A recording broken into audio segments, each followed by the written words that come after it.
Rachel. आइए हम प्रार्थना करेंगे। धन्यवाद धन्यवाद धन्यवाद देते हैं अनुग्रहकारी दयालु सामर्थ्य सर्वशक्तिमान पिताजी। हमारे एकमात्र उद्धारकर्ता मुक्तिदाता प्रभु यीशु मसीह के जीवित और सामर्थ्य नाम में पिता आपके चरणों में आते हैं प्रभु। आपका धन्यवाद करते हैं सुंदर समय के लिए प्रभु, आपने फिर से हमारे जीवनों में दिया है प्रभु, ताकि हम कुछ देर प्रभु आपके चरणों में बैठकर प्रभु आपके वचन की बातों को प्रभु जी हम प्रभु पढ़ सकते हैं, सुन सकते हैं प्रभु जी, और उसको सच में अपने जीवन के लिए हम काम में ला सकते हैं प्रभु। मैं धन्यवाद धन्यवाद करती हूँ प्रभु जी। और पिता धन्यवाद देती हूँ पिता, ये सारे वचन जो है प्रभु हमारे हृदय में प्रभु जी सच में गढ़ने पाए प्रभु जी, अंदर हमारे प्रभु जी वो पिता एक बीज के रूप में प्रभु जी घुसने पाए प्रभु, ताकि सच में प्रभु जी हम फलवंत जीवन को जी सके मेरे पिता। और सच में जो आप यीशु मसीह जो दुल्हन को लेने आने वाले हैं प्रभु जी, हम वैसे ही प्रभु हम दुल्हन बन सके प्रभु जी, निर्दोष और निष्कलंक प्रभु आपके सामने खड़े होने पाए प्रभु। मैं इसके लिए आपसे विनती और प्रार्थना करती हूँ प्रभु, आप हम सब की सहायता करें, जितने जुड़े हैं प्रभु, जितने नहीं जुड़े हैं प्रभु। मैं सबके लिए आपसे विनती और निवेदन करती हूँ प्रभु जी कि हम प्रभु सच में निर्दोष और निष्कलंक होकर प्रभु आपके चरणों में हम प्रभु जी हम आपके सामने खड़े होने पाए प्रभु। आप हमारी ऐसी बड़ी सहायता करें प्रभु जी।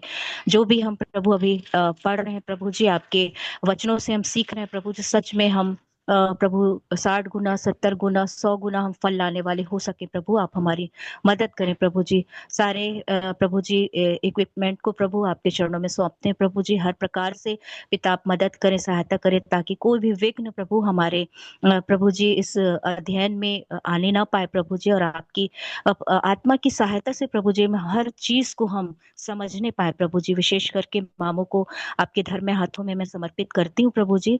और पिता सच में आप अपने वचन के द्वारा और अपनी आत्मा के द्वारा प्रभु उनके द्वारा हमसे बात कर रहे हैं प्रभु। मैं आपका हृदय से धन्यवाद करती हूँ प्रभु जी। पिता इस समय के लिए फिर से आपका धन्यवाद करती हूँ, सारी बातों के लिए आपका धन्यवाद करते हुए सारा आदर सारी महिमा सारा जलाल आपको देती हूँ प्रभु। और इस विनती को बड़े धन्यवाद के साथ आपके प्रिय बेटे हम सब भाई बहनों के उद्धार करता मुक्तिदाता प्रभु यीशु के नाम से मांगती हूँ, सुनिए ग्रहण कीजिए। आमीन आमीन। आमीन आमीन। God bless you Rachel. And पहला कुरिन्थी 3 अध्याय उसके 9 पद से एंटर करेंगे। Pansy read it. 1 Corinthians chapter 3 verse 9. For we are God's fellow workers. Ye are God's husbandry, God's building. पहला कुरिन्थियों 3 का 9, क्योंकि हम परमेश्वर के सहकर्मी हैं, तुम परमेश्वर की खेती और परमेश्वर की रचना हो। तो ये गॉड बिल्डिंग बोला, परमेश्वर की रचना, घर नहीं बोला यहाँ पर, क्योंकि ये अभी कंस्ट्रक्शन पीरियड में है, चल रहा है, काम चल रहा है डेली। और उसमें ये कैसे बढ़ता है, कैसे शुरू होता है, इसी विषय पे हम लोग ध्यान अपना केंद्रित किए हुए हैं। प्रभु अपने आत्मा के द्वारा फिर से हमारी सहायता करें इन सब बातों को समझने में। आज यहीं से आगे हम चलेंगे। पढ़िए। इफिसियों 2:19 और 20। इसलिए तुम अब विदेशी और मुसाफिर नहीं रहे, परंतु पवित्र लोगों के संगी स्वदेशी और परमेश्वर के घराने के हो गए, और प्रेरितों और भविष्यद्वक्ताओं की नेव पर, जिसके कोने का पत्थर मसीह यीशु आप ही है, बनाए गए हो, जिसमें सारी रचना एक साथ मिलकर प्रभु में एक पवित्र मंदिर बनती जाती है, जिसमें तुम भी आत्मा के द्वारा परमेश्वर का निवास स्थान होने के लिए एक साथ बनाए जाते हो। Ephesians chapter 2 19 and 20. So then you are no longer strangers and aliens, but you are fellow citizens with the saints and members of the household of God, built on the foundation of the apostles and prophets, Christ Jesus himself being the cornerstone. तो सबसे पहली बात जो है, ये घर जो बनता है न्यू से शुरू होता है, कोई भी घर बनना। और तब उसके बाद हम लोगों ने पढ़ा कि प्रेरित और भविष्यवक्ताओं की नेव पर, चाहे घर कितना भी ऊंचा हो, सबसे पहले नेव बनाई जाती है। प्रेरित और भविष्यवक्ता न्यू पर है, इसको हमेशा याद रखिए, भूलिए मत। प्रेरित और भविष्यवक्ता न्यू जो है, किसी भी घर का न्यू दिखता नहीं है। यदि न्यू दिखना शुरू हो जाए तो उस घर का गिरना तय है। इस बात को याद रखें सब लोग। इसलिए जो फाउंडर मेंबर्स होते हैं वो हमेशा जमीन के अंदर होते हैं। इस बात को ध्यान में रख के हम लोग आगे चलेंगे।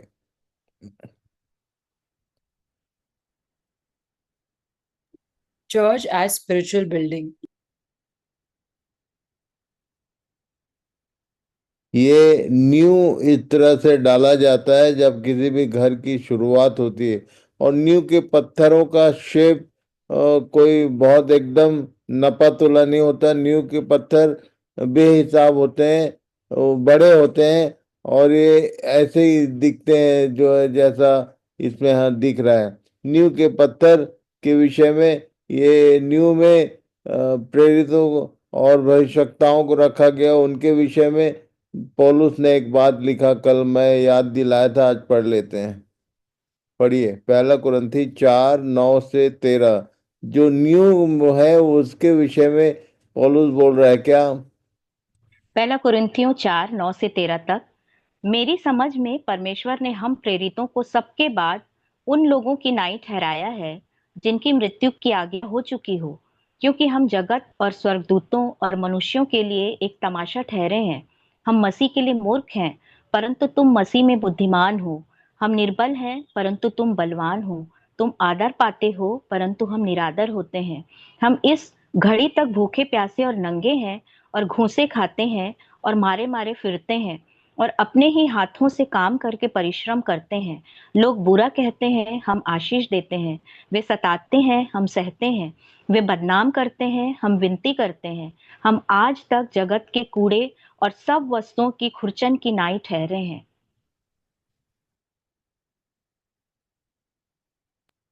1 Corinthians chapter 4, 9 to 13. For I think that God has exhibited us apostles as last of all, like men sentenced to death, because we have become a spectacle to the world, to angels, and to men.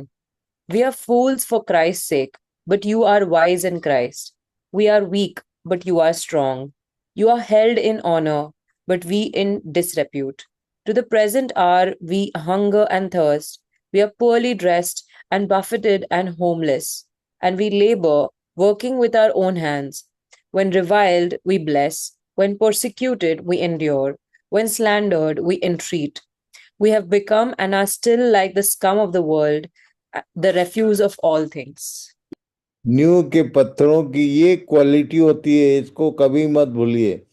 वो जमीन के नीचे रहने वाले, जो छिपे हुए रूप में पूरे कंस्ट्रक्शन का बोझ उठाते हैं, बर्डन उठाते हैं, वो ऐसे होते हैं। इनकी क्वालिटी पॉलुस ने मेंटेन किया। पढ़िए। पहला कुरिन्थियों 3:10 से 13 तक। परमेश्वर के उस अनुग्रह के अनुसार जो मुझे दिया गया, मैंने बुद्धिमान राजमिस्त्री की नाई नींव डाली, और दूसरा उस पर रद्दा रखता है। परंतु हर एक मनुष्य चौकस रहे कि वह उस पर कैसा रद्दा रखता है, क्योंकि उस नींव को छोड़ जो पड़ी है, और वह यीशु मसीह है, कोई दूसरी नींव नहीं डाल सकता। और यदि कोई इस नींव पर सोना या चांदी या बहुमोल पत्थर या काठ या घास या फूस का रद्दा रखता है, तो हर एक का काम प्रकट हो जाएगा, क्योंकि वह दिन उसे बताएगा।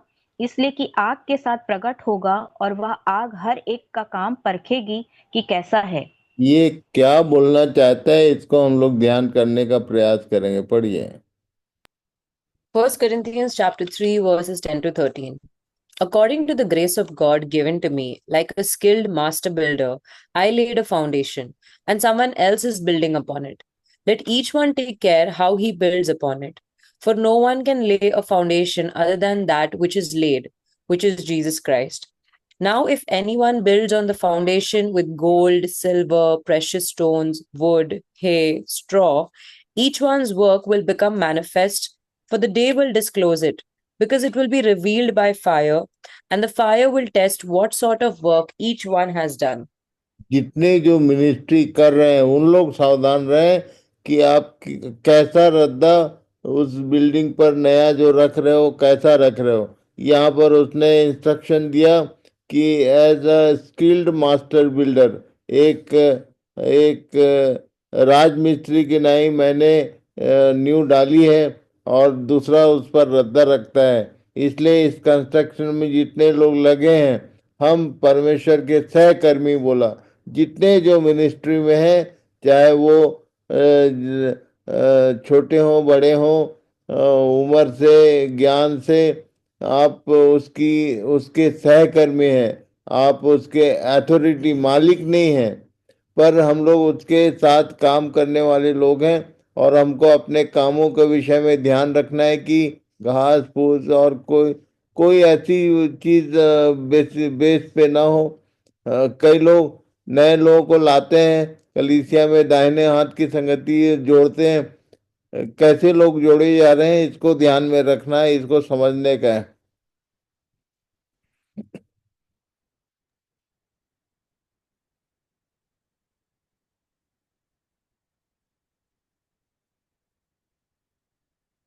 ये प्लम लाइन के विषय में एक बात लिखी है बाइबल में,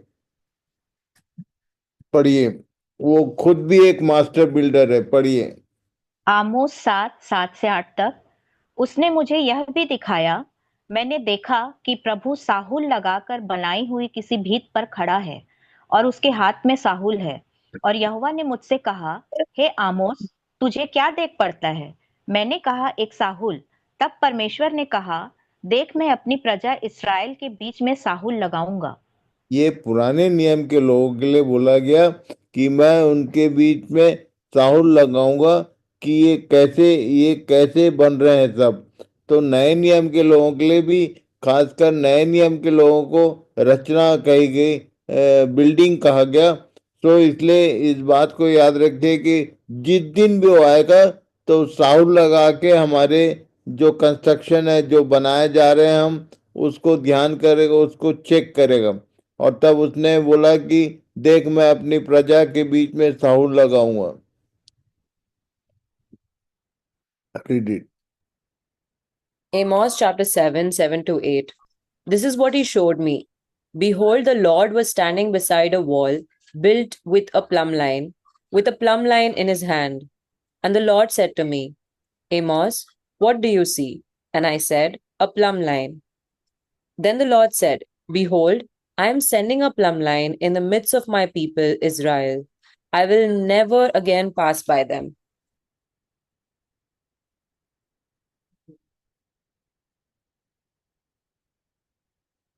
ये प्लम लाइन है क्या? परमेश्वर का वचन, वचन के द्वारा ही वो हमारे सब कामों को चेक करने वाला है। और इसलिए कोई और मसीह को छोड़ और कोई दूसरा न्यू नहीं हो सकता। और वो जो है वो उसको न्यू और कैसा बोला गया, इसको ध्यान करेंगे हम लोग। पढ़िए। पहला पतरस 2:3 से 5 तक। यदि तुमने प्रभु की कृपा का स्वाद चख लिया है, उसके पास आकर, जिसे मनुष्यों ने तो निकम्मा ठहराया, परंतु परमेश्वर के निकट चुना हुआ और बहुमूल्य जीवता पत्थर है, तुम भी आप जीवते पत्थरों की नाई आत्मिक घर बनते जाते हो, जिससे याजकों का पवित्र समाज बनकर ऐसे आत्मिक बलिदान चढ़ाओ जो यीशु मसीह के द्वारा परमेश्वर को ग्राह्य हो। First Peter chapter 2, 3 to 5. If indeed you have tasted that the Lord is good, as you come to him, a living stone rejected by men, but in the sight of God, chosen and precious, you yourselves, like living stones, are being built up as a spiritual house, to be a holy priesthood, to offer spiritual sacrifices acceptable to God through Jesus Christ.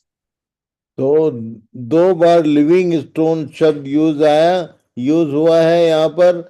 एक तो मसीह के लिए कि वो जीवता पत्थर है, और हमारे लिए भी जो लोग जोड़े जाते हैं उनके लिए भी बोला जीवता पत्थर, जीवते पत्थरों की नाई आत्मिक घर। तो ईंट से वो मकान, वो घर नहीं बनता, वो जीवते पत्थरों से बनता है। और ये जीवते पत्थर का कॉन्सेप्ट क्या है, इसके विषय में पौलुस ने बहुत सारी बात समझाया। पढ़िए इफिसी 2 उसका 1 से 6 तक। इफिसी 2:1 से 6 तक। और उसने तुम्हें भी जिलाया, जो अपने अपराधों और पापों के कारण मरे हुए थे, जिनमें तुम पहले इस संसार की रीति पर और आकाश के अधिकार के हाकिम अर्थात उस आत्मा के अनुसार चलते थे, जो अब भी आज्ञा न मानने वालों में कार्य करता है। इनमें हम भी सबके सब पहले अपने शरीर की लालसाओं में दिन बिताते थे और शरीर और मन की मनसाएं पूरी करते थे। और लोगों के समान स्वभाव ही से क्रोध की संतान थे, परंतु परमेश्वर ने, जो दया का धनी है, अपने उस बड़े प्रेम के कारण जिससे उसने हमसे प्रेम किया, जब हम अपराधों के कारण मरे हुए थे, तो हमें मसीह के साथ जिलाया। अनुग्रह ही से तुम्हारा उद्धार हुआ है, और मसीह यीशु में उसके साथ उठाया और स्वर्गीय स्थानों में उसके साथ बैठाया। ध्यान से इस बात को समझने का प्रयास कीजिए और दूसरों को भी समझाइए, बताइए कि जो इस अनुभव में नहीं है वो उस घर का रद्दा नहीं हो सकता, उस घर का ईंट लिविंग स्टोन ही जोड़ा जा सकता है जिसने जिलाए जाने का अनुभव प्राप्त किया है। ये जिलाया जाना क्या होता है, इसको अपने जो आसपास जो टीचर्स हैं, पास्टर्स हैं, उनसे कंफर्म कीजिए। यदि आपको नहीं समझ में आता है तो आप मुझसे कंफर्म कीजिए, पर इस बात को ध्यान रखिए कि यदि आपके पास ये अनुभव नहीं है तो आप उस कलीसिया के उसके पार्ट नहीं हो सकते, उस घर का एक पत्थर नहीं बन सकते आप। इसलिए इस बात को ध्यान कीजिए कि आप कब जिलाए गए, कब आप मरे हुए में से बाहर आए और मसीह यीशु में उसके साथ उठाए गए, और स्वर्गीय स्थानों में आप क्या उसके साथ बैठने का अनुभव रखते हैं या नहीं रखते हैं। इन सब बातों में गंभीरता पूर्वक अपने मनन कीजिए, समझने का प्रयास कीजिए, दूसरों को भी समझाइए। सब लोग इस विषय में सावधान रहें कि जैसे वो लिविंग स्टोन ठहरा, वैसे ही हमको भी लिविंग स्टोन होना है, तभी हम इस घर के एक ईंट हो सकते हैं। Read it. Ephesians chapter 2, 1 to 6.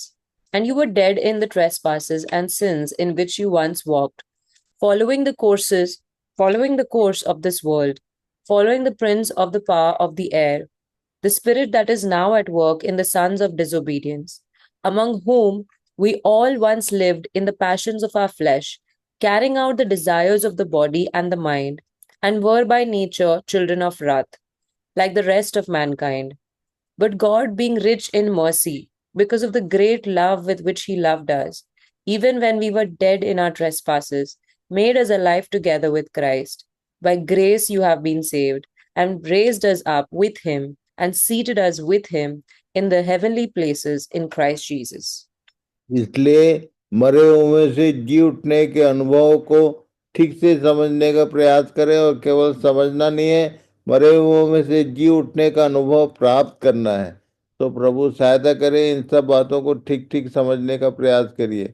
ये किसी भी बिल्डिंग का यदि कंस्ट्रक्शन को आप ध्यान करोगे तो ऐसा दिखाई देता है, ये कोई डिजाइन नहीं है, ये एक्चुअल एक एक बात कही जाती है। ये जो ईंटों का जो सेटिंग है वो आप ध्यान से देखिए और परमेश्वर के वचन के साथ इस बात को ध्यान करिए। पढ़िए गलाती 6 उसका 2 पद में क्या लिखा। Galatians chapter 6, verse 2. Bear ye one another's burdens, and so fulfill the law of Christ. गलातियों 6 का 2। तुम एक दूसरे के भार उठाओ और इस प्रकार मसीह की व्यवस्था को पूरी करो। ये मूसा की व्यवस्था आपने सुना है, आप जानते हैं मसीह की भी व्यवस्था है। नए नियम में मसीह की व्यवस्था है, और मसीह की व्यवस्था ये है कि एक दूसरे के भार उठाओ। जैसे एक ईंट जो नीचे वाले ईंट है, नीचे वाले पत्थर है, वो दो ऊपर वालों का भार उठाते हैं। और इसलिए इस विषय को ध्यान कीजिए, मसीह की व्यवस्था जो है वो आपके जीवन में कैसा आप पूरा कर रहे हैं। Are you faithful towards it.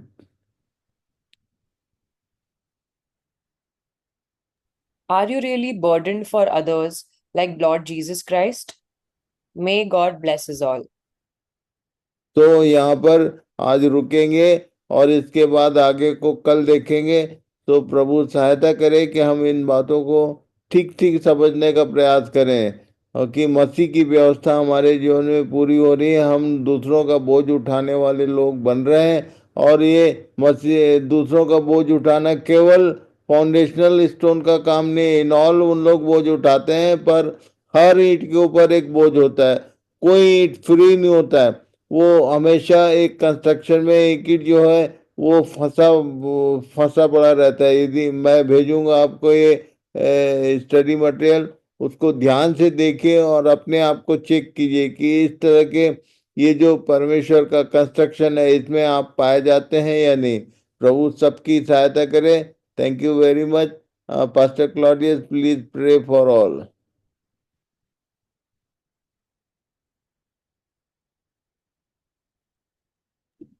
Although I think Pastor Claudius is not available. He's gone for a house church. Yeah. Okay, then you pray for all. Okay. Hallelujah. Praise you, Jesus.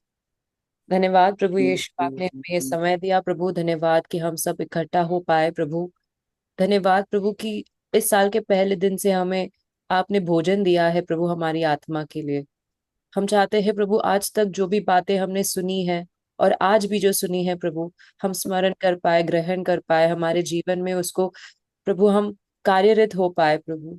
हर वो वचन जो आपके मुख से प्रभु, आपके मुख से निकलता है प्रभु, वो हम हमारे जीवनों में प्रभु हम देख पाए प्रभु कि वो कार्यरत हो पाए प्रभु।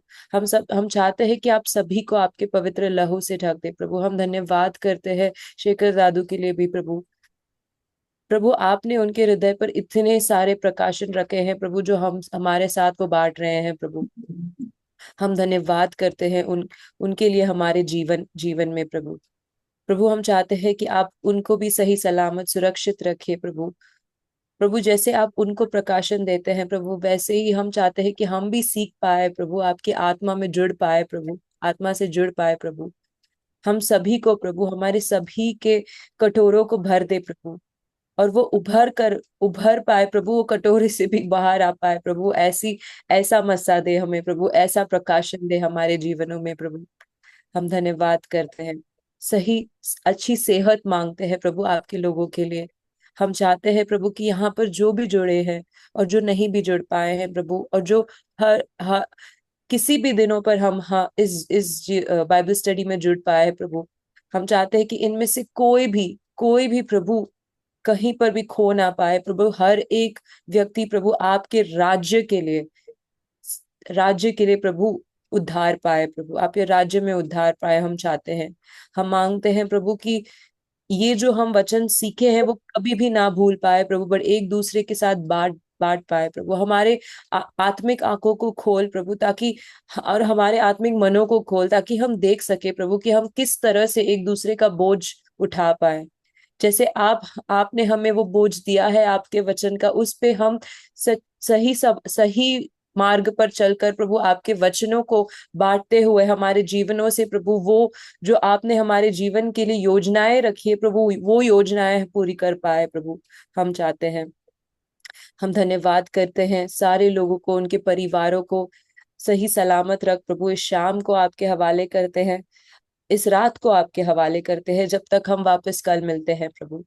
हम चाहते हैं कि इस जैसे यह संगति है प्रभु, ये संगति में हम और बढ़ा पाए प्रभु, जहां पर भी हम हो, ताकि जो भी वचन आपने आपके जन से प्रभु हमारे लिए बोया है, हमारे लिए बोला है प्रभु, वो सच्ची में एक फलवंत पेड़ बन पाए, एक फलवंत पेड़ बन पाए प्रभु हम चाहते हैं। और उस पेड़ के नीचे प्रभु और लोग आकर शरण पाए हम चाहते हैं प्रभु। ऐसे ऐसे ऐसे बना प्रभु हमें। धन्यवाद करते हैं, सारा आदर महिमा प्रशंसा आपको देते हैं। धन्यवाद करते हैं कि हम योग्य नहीं है प्रभु, पर फिर भी आप हमें यहाँ पर रोज इकट्ठा करते हैं, अनुमति देते हैं कि हम इकट्ठा हो पाए आपके वचन को सुनने के लिए प्रभु। हम धन्यवाद करते हैं। हम चाहते हैं प्रभु कि सिर्फ आप ही की महिमा हो हमारे सारे सभी के जीवनों द्वारा प्रभु, आप ही की योजनाएं पूरी हो प्रभु, और आप ही के आशीष हमारे जीवन में आ पाए प्रभु हम चाहते हैं। और जो लोग यहाँ पर जुड़े हैं प्रभु, सबके मनों को आप जानते हैं प्रभु, कुछ भी छुपा नहीं है आपसे प्रभु, हमारे सारे सोच विचार सब आप जानते हैं। हम चाहते हैं कि हमें क्षमा कर, अगर ऐसी कोई भी बात हमने की हो, या फिर सोच विचार हमारे जीवन में, या फिर कोई भी कार्य किया हो जिससे हमने आपको चोट पहुंचाई है प्रभु, हम क्षमा मांगते हैं प्रभु। प्रभु ऐसी कोई भी बात है जो आपसे दूर करती है हमें प्रभु, वो निकाल हमारे जीवन से प्रभु। और हम चाहते हैं कि इस स्टडी द्वारा और हमारे पर्सनल टाइम द्वारा जब हम आपके साथ बिताते प्रभु, हम आपके और करीब आ पाए, और करीब आ पाए प्रभु, और आपके वचनों में और गहरे तरह से प्रभु हम सीख पाए, ऐसे हमेशा ऐसी क्षमता दे प्रभु। हम धन्यवाद करते हैं प्रभु, आपकी इच्छा मांगते हैं इस प्रार्थना पर, आपकी इच्छा मांगते हैं इस स्टडी पर प्रभु, आपका ब्लेसिंग्स मांगते हैं प्रभु शेखर दादू पर, हमेशा के लिए बनी रहे उनके और उनके परिवार पर हम मांगते हैं प्रभु। और ये प्रार्थना हम प्रभु यीशु मसीह नाजरीन के नाम में करते हैं, आमीन। आमीन। गॉड ब्लेस यू बहन जी। और बेला बहन, are you hearing me? Bela sister from Bhilai. जी भैया।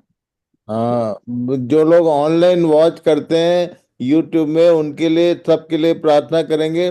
जितने अभी जुड़े हैं उनसे ज्यादा ऑनलाइन में वॉच करने वाले लोग हैं, तो उनके लिए आप प्रार्थना करिए कि प्रभु उनको भी इन सब बातों को ठीक से समझने में सहायता करे। आइए प्रार्थना करेंगे।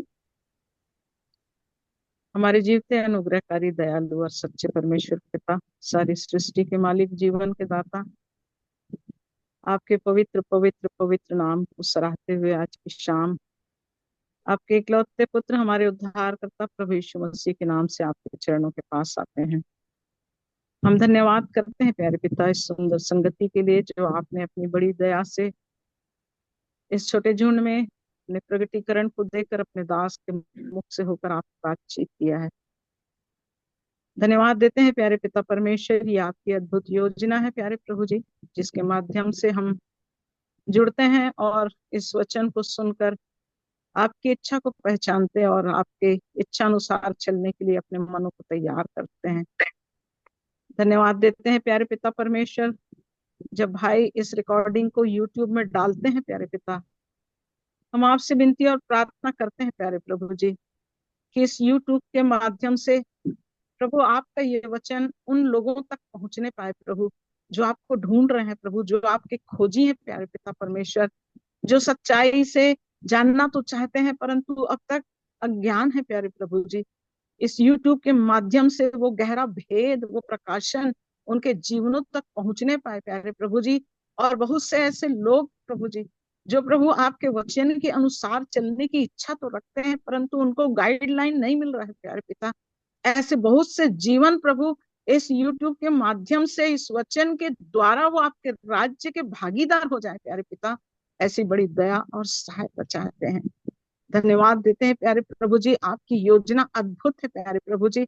आपने अपने बड़े काम को अपने दास के द्वारा प्रकट किया है प्यारे प्रभु, उनके मन में आपने इस बात को डाला है और इसलिए प्यारे प्रभु जी आपकी इच्छा में होकर आत्मा की रीति से प्रभु जब इन वचनों को सिखा रहे हैं प्यारे पिता, होने दीजिए प्यारे प्रभु जी दूर दूर उन स्थानों तक जहाँ ये यूट्यूब के माध्यम से पहुंचाया जाता है प्यारे प्रभु जी, अनजान लोग भी प्रभु इस यूट्यूब को देखें प्रभु, समझें प्रभु, आपके वचन की गहराई को पहचाने पिता, उस अनंत राज्य के बारे में अपने जीवन को तैयार करने के लिए आपके हाथों में अपने आप को सौंपते चले जाएं।